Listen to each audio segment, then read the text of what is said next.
Hey everyone, welcome back to another episode of the DJ Sessions Presents the Virtual Sessions. I'm your host, Darren, coming all the way in from Seattle, Washington. And I got Cage. That's right. I said it right. That's right. I said it right. I Cage. said it right. Cage coming in all the way. Now this might be a hard one for me. Stuttgart, Germany. Yeah, right. From Okay, the south of Germany. Yeah. I got it right. Hi, I got it Darren. right. Hey, well, you've been on the show before, and thanks for coming back on the show again. It's a pleasure to hmm have you here. We're gonna go through some questions here. Do the typical virtual sessions, thing that we do here over at the DJ sessions. So again, thanks Yeah. for coming on the show again. Thank you for having me again. Yeah, we're gonna jump right in to the stuff. You have some upcoming releases, and we'll be talking about those shortly. But your recently release that I was listening to right before the show, "Wannabe." Tell us all about that. I was kind of hearing the lyrics, and I want you to explain what Yeah. "Wannabe" is all about. Yeah. With Wannabe, I wanted to create a tech house, bass house track, which is getting more power to the second drop. So it starts like a typical tech house, bass house track with a nice first drop, bass house drop with nice vocals. I found it on a Splice sample pack, which I thought it would fit very well to this track. But in the second drop, I don't want to do the same drop again, and I started to get a lift up in the pre-drop, and with the lead, which is very loud in the second drop, it will get more power on the dance floor, and then it gets little bit noisier, quieter. So I try to play a little bit with the frequencies of the volume. Yeah, so that was the thing I wanted to do with this track, and I'm very happy that Two Dutch wanted to release it. A label I've worked before, I think half year before, with Let You Go, on a more easier track, smoother track, not so party, more deeper track, also with the meaning for me. Um, and yes, so I'm happy that Two Dutch released it. And also my upcoming releases will be on Two Dutch in the next month. So yeah, really nice. Well, tell us about the lyrics behind "Wannabe" itself. I mean, I know it said like "wanna be." Is it "wanna be your girlfriend"? "Wanna be your mother"? What it was? There was all Yeah. these wannabes in there. Tell us about how you came up with the lyrics for that. Did you collaborate with anyone on that, or was that something you put together? Or Not on that one. I collaborated with a lot of singer the last month, but not on that one, because collaborating with a singer and doing exclusive vocals and such things are also um, okay, a money thing. So if you, yeah, because of course if you want an exclusive vocal from a singer which is well known or something like that, you have to pay these vocals, so you can't afford every time you're doing a new track. This one was made with an sample pack vocal, but I think it fitted well. It doesn't have this deep meaning. It's more a party track. Yeah, it's made for the dance floors. Let You Go, the track before, was a little bit deeper, with an deeper meaning. It was about you losing a girlfriend and don't want to let her go and something like this. But this one is more a dance floor track. awesome, and you have some upcoming releases as well. Can we talk about those? Are they Yeah. secret? You can't tell anyone about who you're working No, with or no. what they're about, or are you able to talk about those Um, as well? yeah, yeah, of course. I will release two tracks in the next 4 weeks, I think, or 6 weeks. Also on Two Dutch Records again.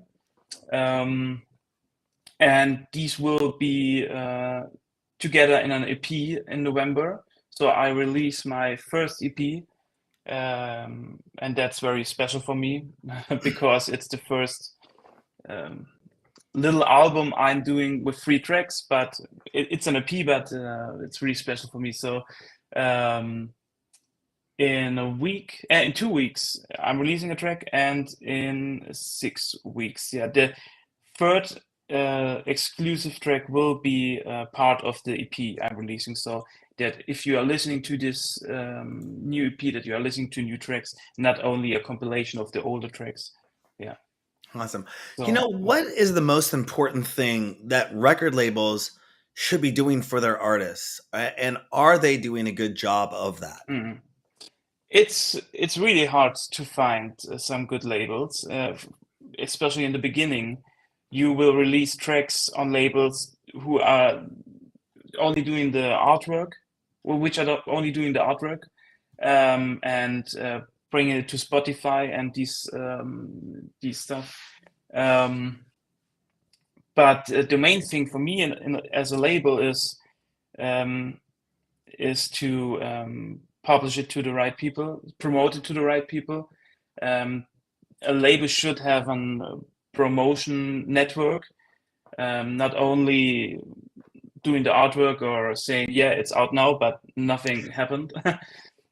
Because you are putting a lot of time and money into your tracks, also with mix and mastering, something like that, and such things like that.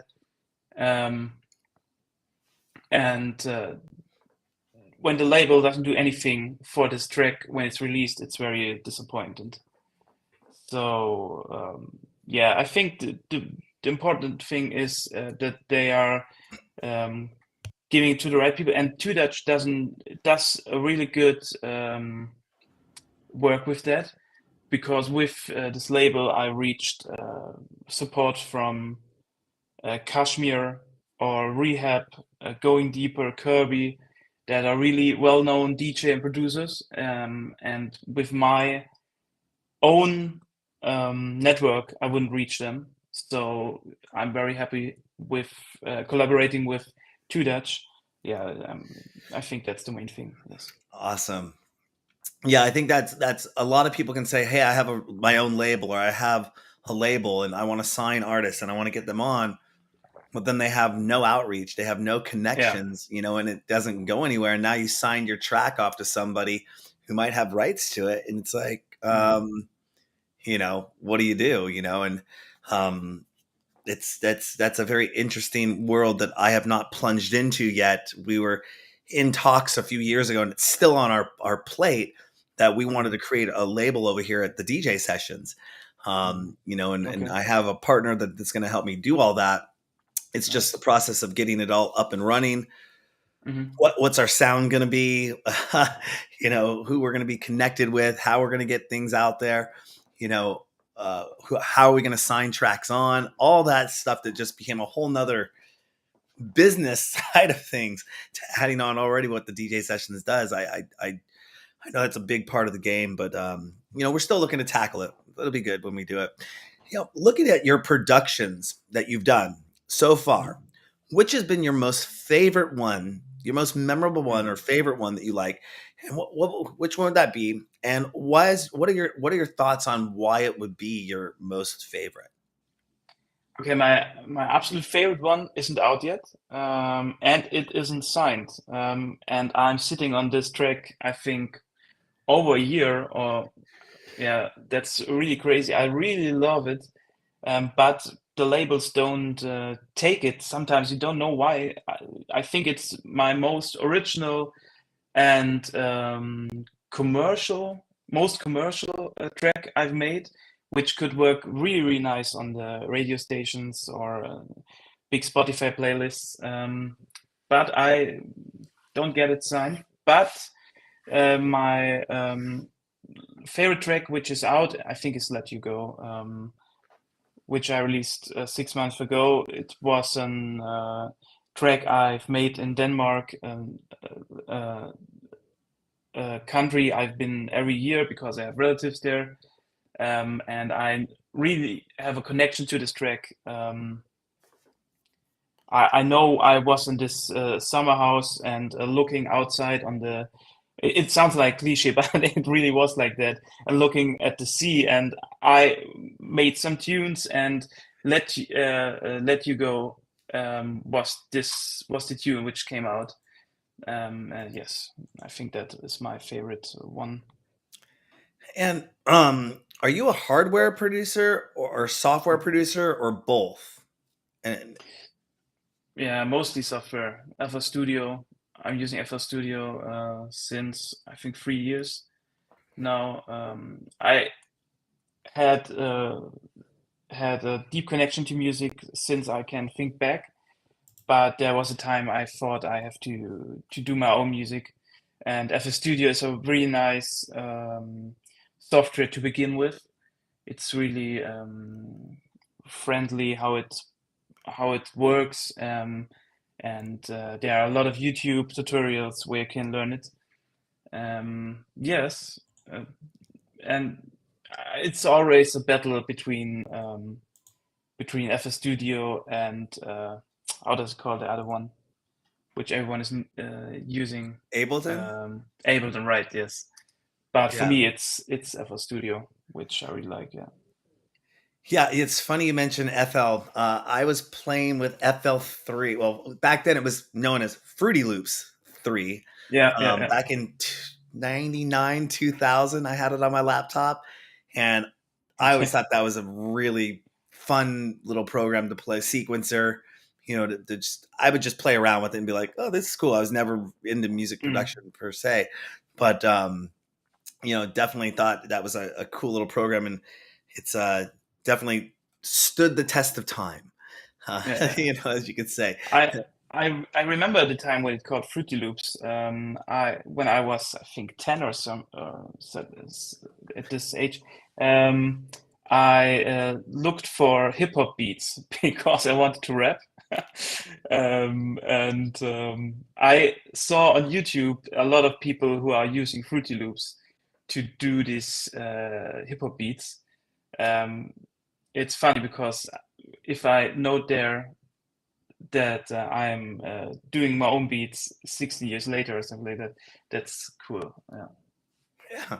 Now, technology moves pretty fast in DJ producer land. If you could think of something that's not on the market today, but in your vision would be really amazing, a piece of gear, a software program, something that isn't there but would be really awesome to be created, what would that be? I think the future is these AI sounds or AI um, programs, and I think, but it's also a really big problem because in the future you can't see the difference or yeah between a AI generated song and self-produced song. And I think in the future you will have more focus on the artists than the music because music will made by AI programs. It's already in the beginning, and the person behind the music will be more important. But if I don't know any program I would absolutely need now. So I think Splice is a really nice program I'm using because you pay a monthly bill, and you get so many sounds, and they are really good. Uh, they are really good categories where you can find the sounds, and yes, I think Splice is really nice. Maybe you can make that better. Yeah. Yeah, I just pulled it up online. I mean, give them a little plug here. It's only $12.99 a month, $13 a month. Yeah, yeah, yeah, That's pennies on the dollar when you're getting access to millions of yeah, samples. I mean, I remember back in the day, absolutely. you'd go to we'd have Guitar Center here, and you'd buy sample discs, Mhm. and that's what you Okay. got your sample, because they were really. I mean, you might have find stuff online, but this is 99, 2000. I mean, YouTube wasn't even Okay. created yet. I mean, you might find, like I said, you might be able to buy something online, but downloading, Mm. you might have had, if somebody had high speed internet, you were pretty much considered a nerd. I Mhm. think I might have Okay. had high speed internet, had Yeah. like 1 megabit download. like Mm. woo, but everyone else was on Yeah. 56K, 56K dial up or something, Yes. Yes. Yes. So it's Yeah. like it wasn't possible to download sounds off the internet. So you'd have to go to the store and buy Mm. those sample discs. Now, funny enough, the sample disc would say these are for personal use only. They were not Okay. licensed for commercial use. Now, is Splice licensed for commercial use, or is it?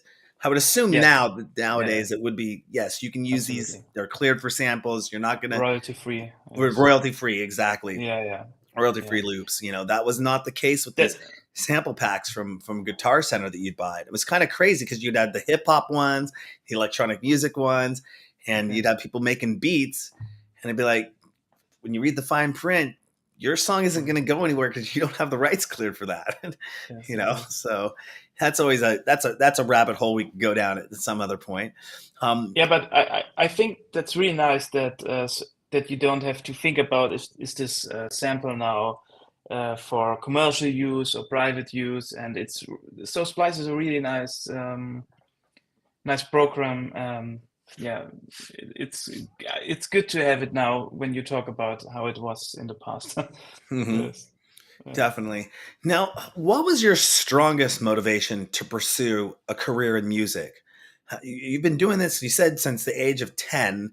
You started playing Mm. around with Fruity Loops, or you wanted to be a hip hop Yeah. person. Were you Yes. doing Yes. Yes. anything in music before that, or what was your strongest motivation to pursue a career in music? No, I didn't play any instrument or something like that.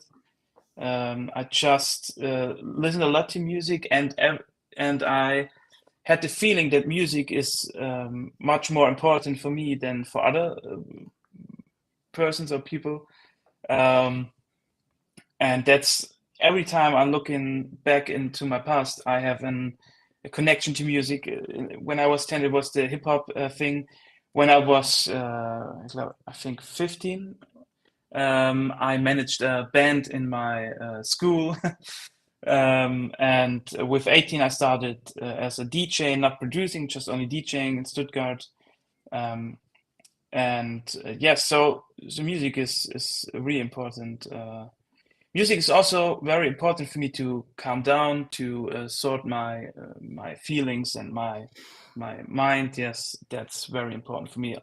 That's why I really love Fred again today.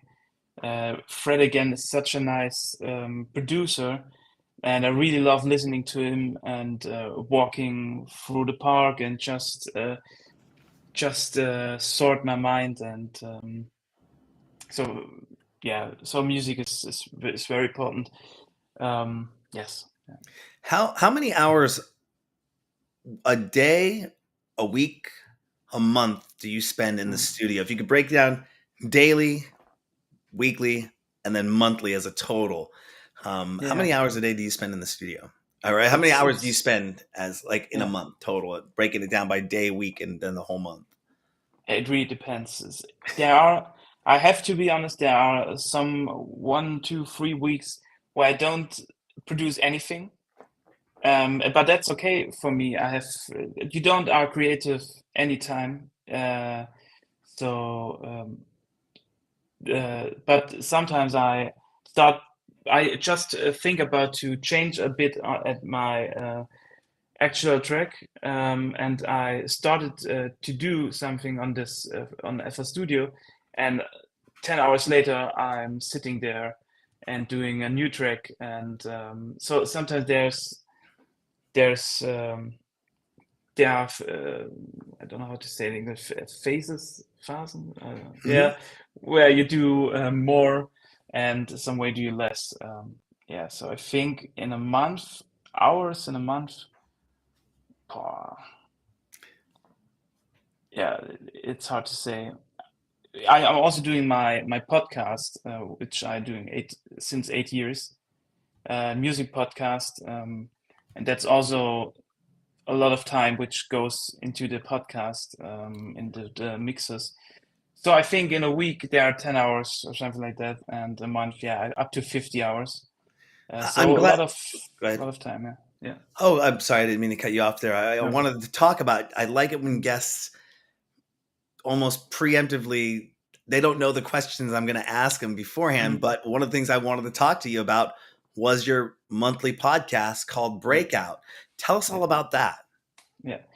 This Breakout podcast is a very important thing for me because I really started this one many years ago when I don't thought about producing, and it's just started when I wanted to make my own mixes because I thought I can do that better than the mixes I hear, and I wanted to do mixes for my friends when we are on parties, or just chilling or something like that. And more time, it got more serious every year because it got more listeners. Because I think it's also a thing that I started this podcast 8 years ago when there was not so many podcasts on the market like today. I think the most people, or a lot of people, have an own podcast or live mix series, and you don't have the time to listen to all of them. That's not possible. But so I think it was a good time to start with a podcast 8 years ago. So I have a lot of people who are listening to the podcast years ago, every month. And also I think it's very good for the podcast that I'm not doing a specific genre in any mix. Or some mixes are tech house, bass house. I'm mixing the genres together in one mix.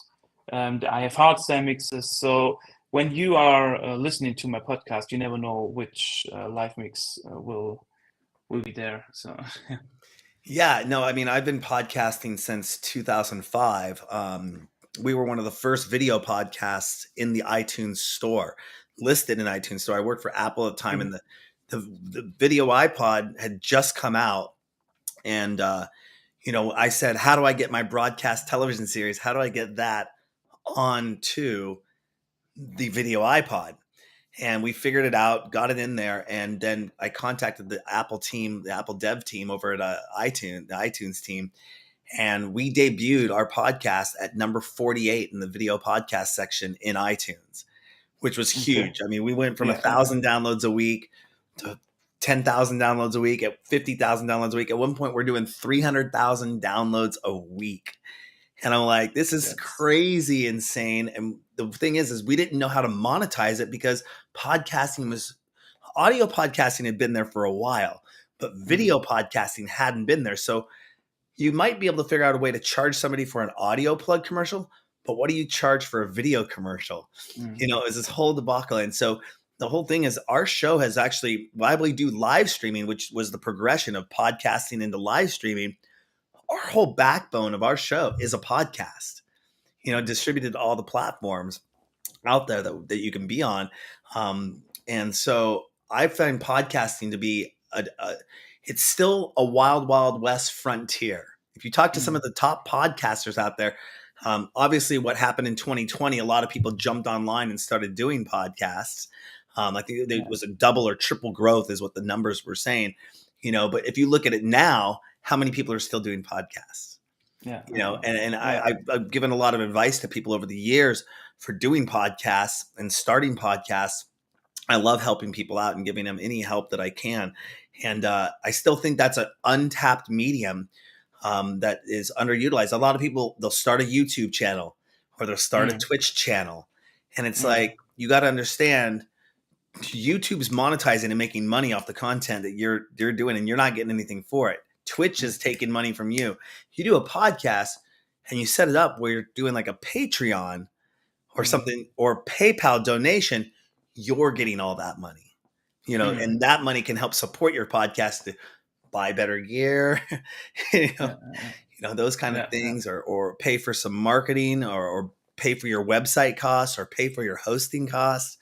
Absolutely. Yes. It's just, I have a lot of stories I could go over the last 18 years of, has it been 18 years of podcasting? Yeah.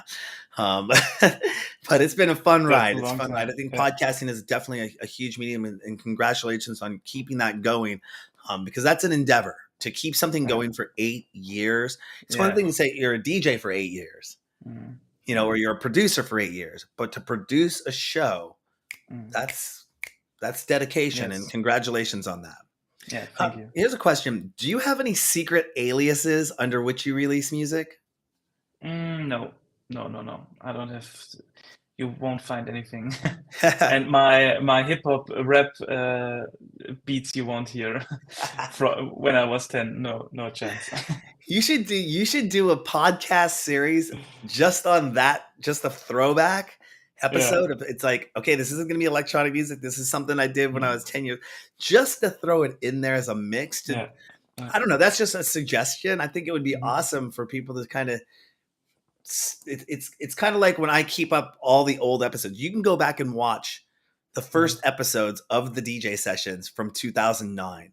And you look at the Okay. quality, you look at the Yeah. improv, you look at the screw ups and the mess ups, and it's almost like, did we even know what we were doing?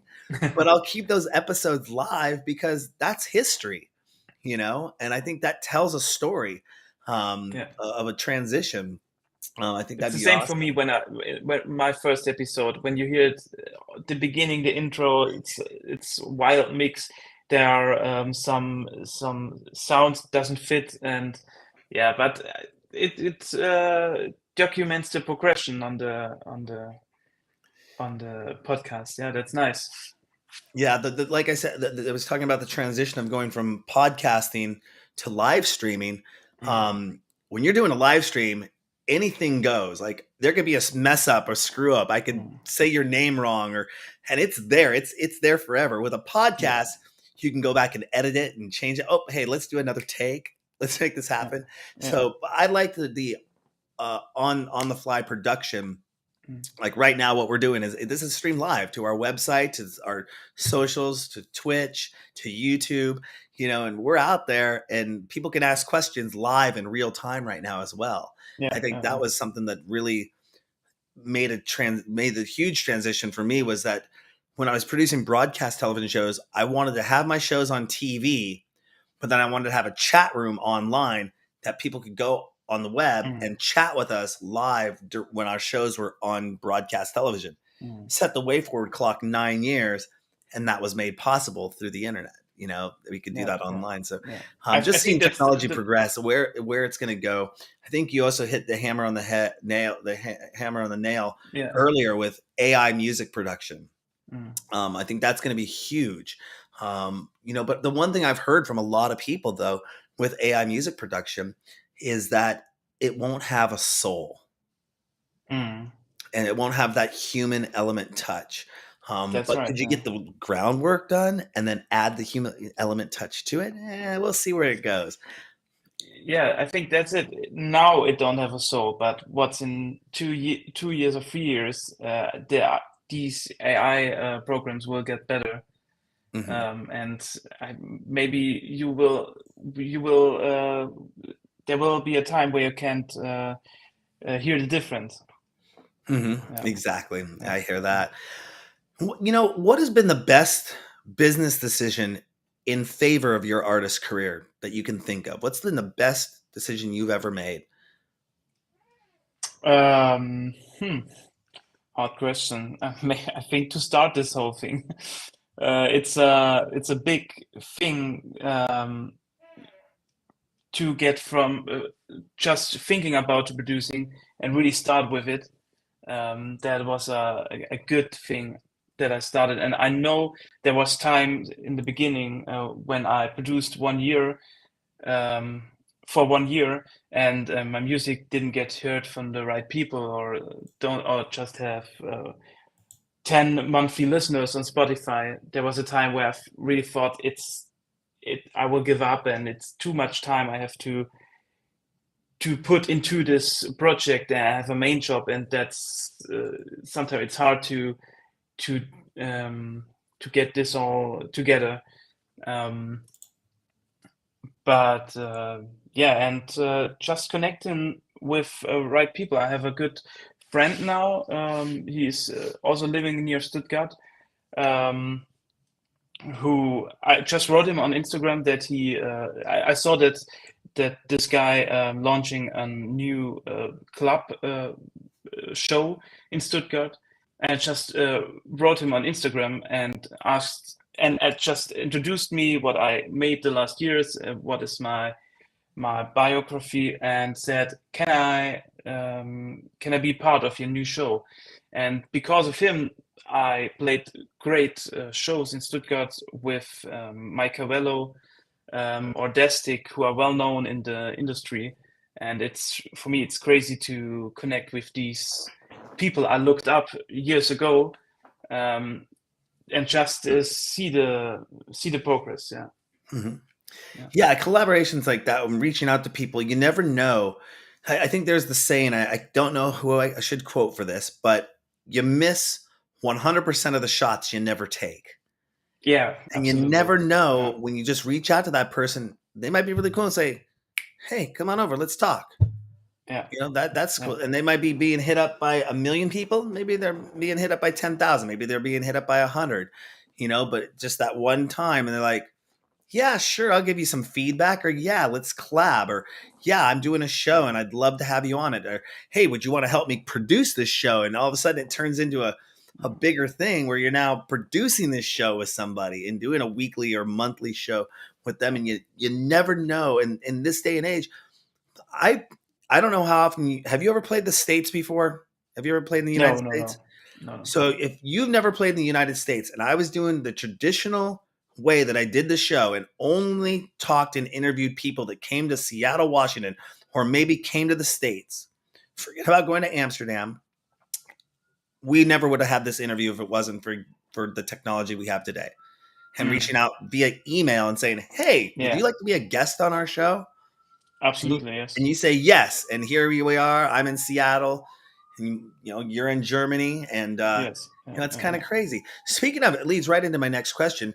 You're from Germany, one of the most important countries for Mm. electronic music worldwide. Yeah, yeah. Is there another country that stands in high regard or stands out to you for your type of music or for electronic music that you think is also top out there?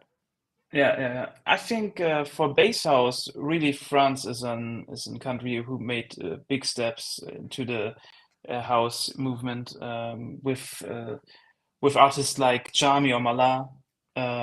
France had really nice artists who invented um, new genres. I think bass house is a new genre, because the first bass house track, or future house, also from Charmy, were invented in 8 years ago. So yeah, I think France is very very important for the house music scene.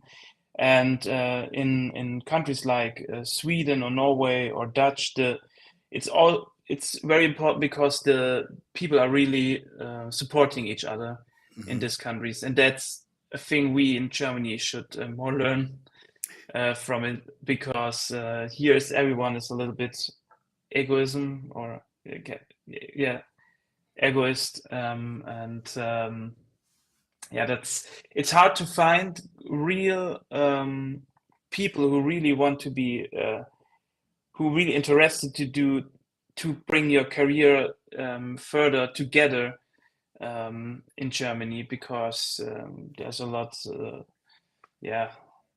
It's not just Germany. Yeah, okay, okay, okay.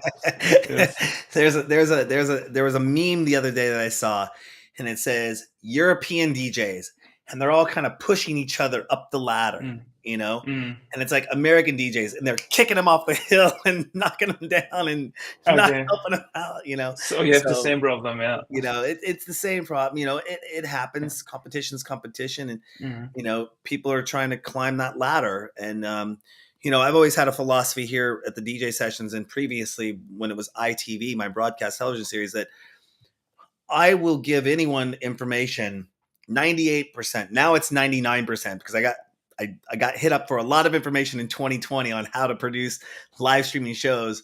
And a Mm. lot of DJs and a lot of producers were wanting to do their own thing. And I'm like, why are you wanting to do your own thing? Why don't you just Mhm. work with me?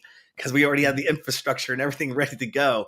So Yeah. now I shortened it to 99%. I'll no, I'm sorry, 97% I'll give away. The only thing I won't give away is my Rolodex, my Mhm. contact database, Mhm.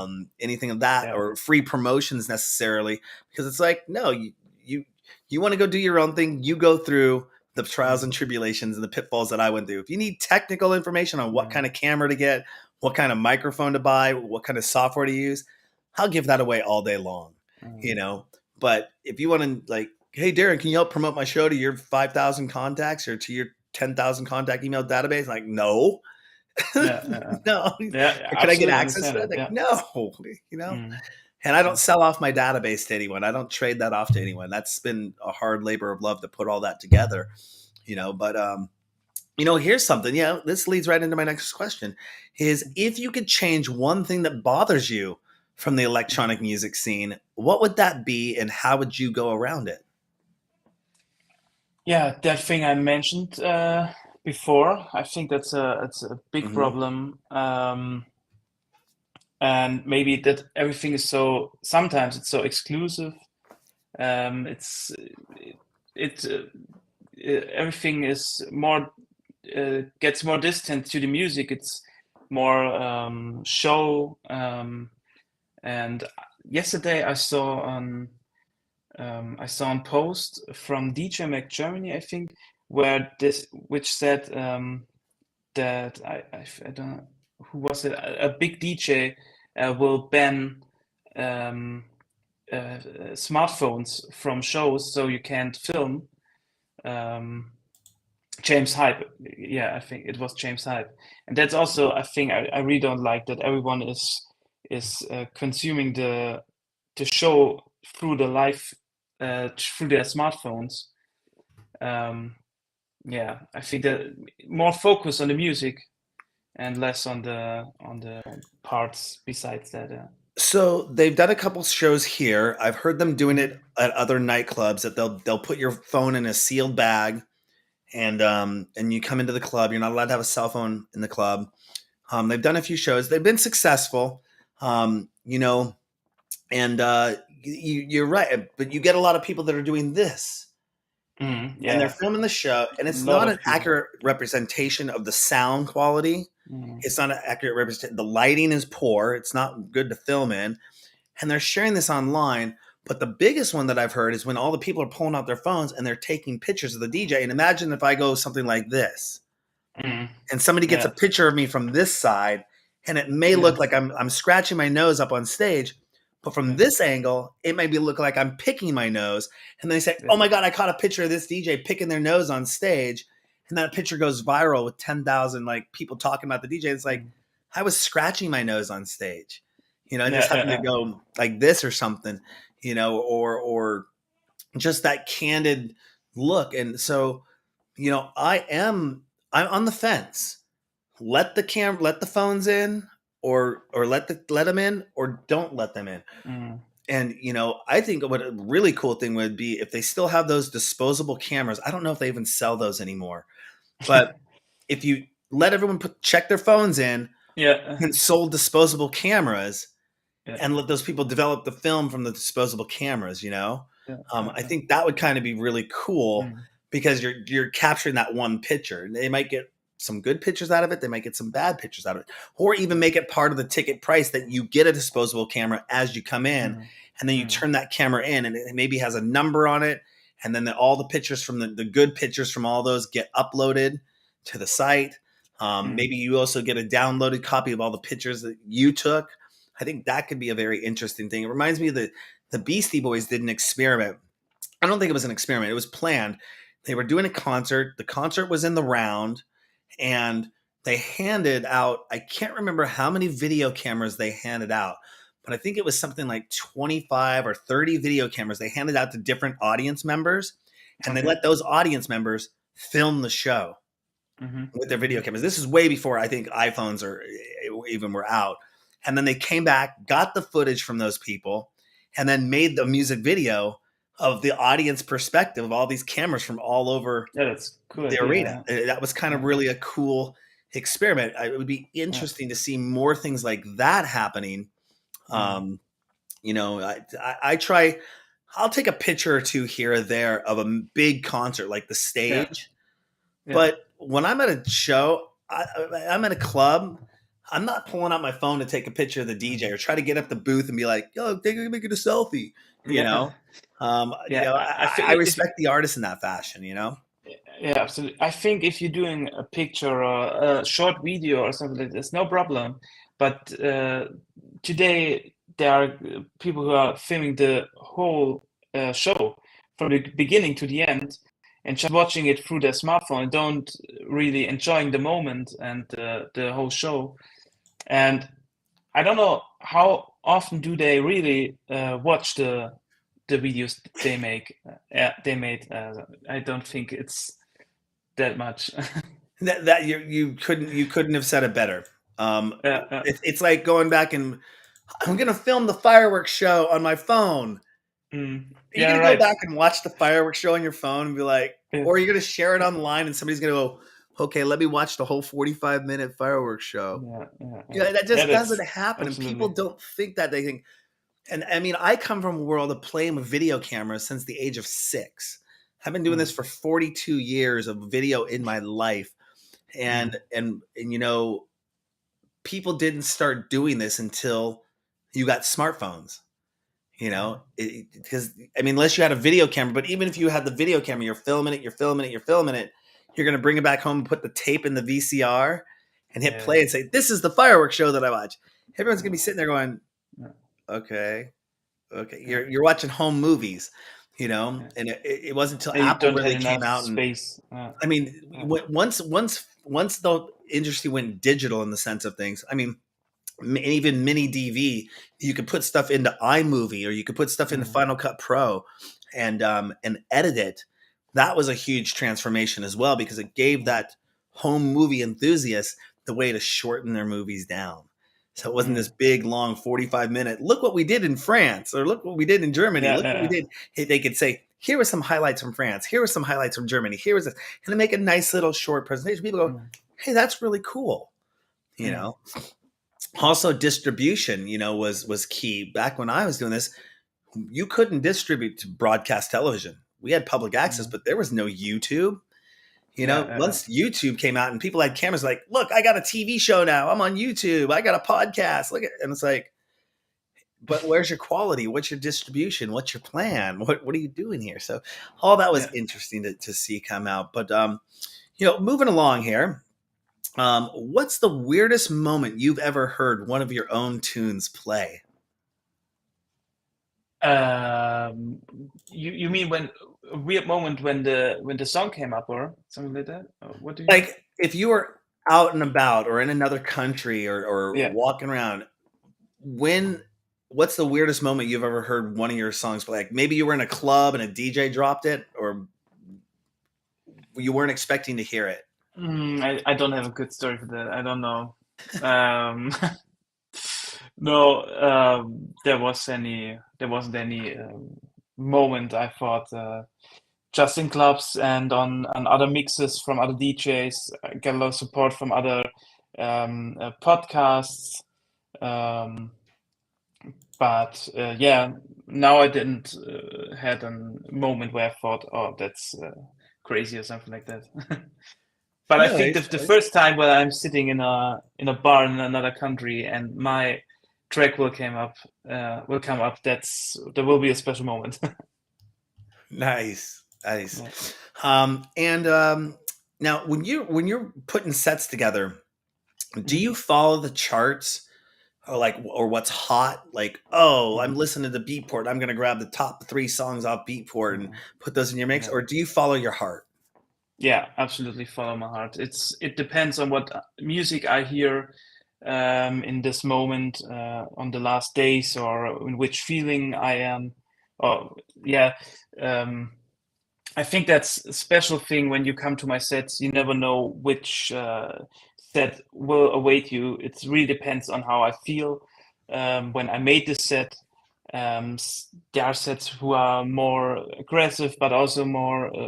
I really like to put a break into my sets where 10 or 15 minutes slow music will come up, and you can really enjoy the whole club, the lights, the people around you. Um, yeah, so but beatport is a good thing. You can get inspiration from that source. But will never do a mix where I just mix the 10 best bass house tracks. That's not what a DJ should do. But maybe that's something um, a lot of people think you should do when you are DJing. I think a lot of people just think, okay, I'm going to listen to the charts, and when I play the first 10 tracks, it will be the best set the people ever heard. But it doesn't work like that. That's probably what I would do because I'm not a DJ. Yeah. I just play one on TV. Okay. What Okay.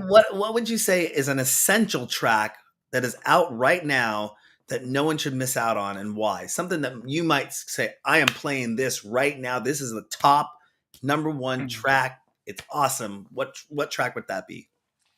I really love to play the tracks from Chami's last album, Year Zero. It's already 2 years out, but the tracks are still insane, and I love to play them on my sets. And of course, for now, it's Fred again, like the track Delilah, Pull Me Out of This. These are really tracks who really working really nice on the dance floor because everyone knows them, and everyone connecting own story to them, to these tracks. Yes, I really, and I'm not only playing the newer tracks when I do my set. I also play older tracks because I think that's also a problem in the music, in the house music industry or in the EDM industry. You're doing you're releasing a new track, and 2 weeks later, it's old. So I like to break this thing, and I want to play tracks were released 2, 3, 4 years ago, because a lot of people have more feelings to this track because they are grown with this track, or had stories to this track. Yeah. So yeah. Awesome. Okay, here's the question I ask everyone, and this is we were talking about technology earlier. It's a little off of top, but have you looked at doing anything in virtual reality? No, not, but I know that you are doing something like that. I got to do that shameless self plug there. No, Yeah, yeah. I mean, I think that's going to be that's an untapped medium. If you look at podcasting and you look at live streaming, virtual reality, if you're not looking at doing something in VR now or even just exploring it, I think a Hmm. lot of people are going to be left behind when it goes and blows up. You know, Hmm. obviously we have our VR nightclub. We had to move our VR nightclub over to VR chat. It's called Beta Hmm. Nightclub in VR chat. Go check it out. This interview is being streamed live in that nightclub right now. Um, Okay. yeah, so I mean, we Yeah, can all our live streams, our exclusive mixes, all go up in there. great. We're super excited to be launching that. Um, as a matter of fact, I have my Oculus sitting right here. I got to Okay. get the Oculus 3 when it comes out. Yeah. Super excited for that, and where VR is going to go, and the what you're going to be able to do and collaborate in VR, what music creation is going to look like in VR. You know, Hmm.